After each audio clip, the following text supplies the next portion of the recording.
രോഗിയുമായി പോയ ആംബുലൻസ് തടഞ്ഞ സംഭവത്തിൽ ഹൈക്കോടതിയുടെ വിമർശനം.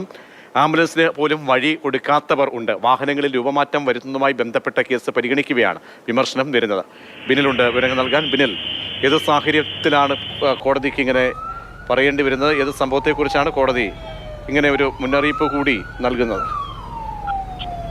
പ്രതീക്ഷ, സംസ്ഥാനത്ത് വാഹനങ്ങൾ രൂപമാറ്റം വരുത്തുന്നതിനെതിരെ കർശനമായ നടപടികളുമായി ഹൈക്കോടതി പോവുകയാണ്. ആ കേസ് കോടതി പരിഗണിക്കുന്നതിനിടയിലാണ് ജസ്റ്റിസ് അനിൽ കെ നരേന്ദ്രൻ ഇന്ന് കണ്ട ആ ദൃശ്യങ്ങളിലേക്ക് വിരൽ ചൂണ്ടിയത്. ഇതിൽ ആംബുലൻസിന് പോലും വഴി കൊടുക്കാത്ത വാഹനങ്ങളും ഡ്രൈവർമാരും ഉണ്ട് എന്ന് കോടതി വിമർശിക്കുകയായിരുന്നു. എന്ത് കൊണ്ടാണ് ഇവർ ഇങ്ങനെ ചെയ്യുന്നത് എന്നത് പരിശോധിക്കപ്പെടേണ്ടതാണെന്ന് കൂടി കോടതി വ്യക്തമാക്കി.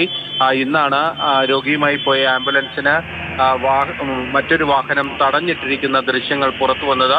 ആ ദൃശ്യങ്ങൾ ചൂണ്ടിക്കാണിച്ചുകൊണ്ടാണ് കോടതി കടുത്ത ഭാഷയിലുള്ള വിമർശനം ഉന്നയിച്ചത്. ഇത്തരത്തിൽ റോഡിൽ കൃത്യമായ ഒരു ഡ്രൈവിംഗ് സംസ്കാരം പാലിക്കാത്തവർ ഒരുപാട് പേരുണ്ട് എന്നുകൂടി കോടതി ചൂണ്ടിക്കാണിച്ചു. ശരി, ബിനിലാണ് വിവരങ്ങൾ നൽകിയത്.